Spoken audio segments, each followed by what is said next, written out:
ઝાલાવાડમાં શાળાની ઇમારત ધરાશાયીની દુર્ઘટનાએ શાળાઓની સુરક્ષામાં ખામીઓ ઉજાગર કરી।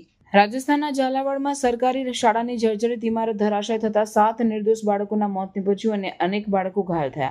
આ દુઃખદ ઘટનાએ રાજ્યભરમાં શાળાઓની બાંધકામ અને સલામતી સંબંધિત ગંભીર પ્રશ્નો ઉઠાવી દીધા।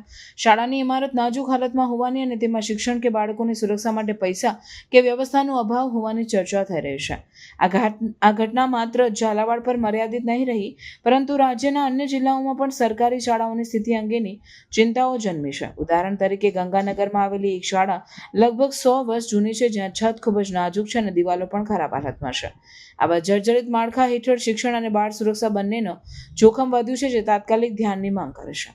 રાજ્ય સરકારને આ બાબતોનું ગંભીરતાથી અવલોકન કરીને શાળાઓના સુધારાના પૂરા આયોજન સાથે તાકીદથી મરામત અને નવીનીકરણ કામગીરી ત્વરિત રીતે હાથ ધરવી ભલામણ કરવામાં આવી છે।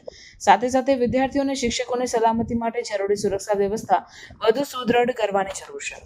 લોકો અને સામાજિક સંસ્થાઓએ આવી ઘટનાઓને રદ કરવા અને શાળાવાળાઓ માટે સુરક્ષિત વાતાવરણ બનાવવાના ત્વરિત પગલાં લેવાય તે માટે દબાણ વધાર્યું છે।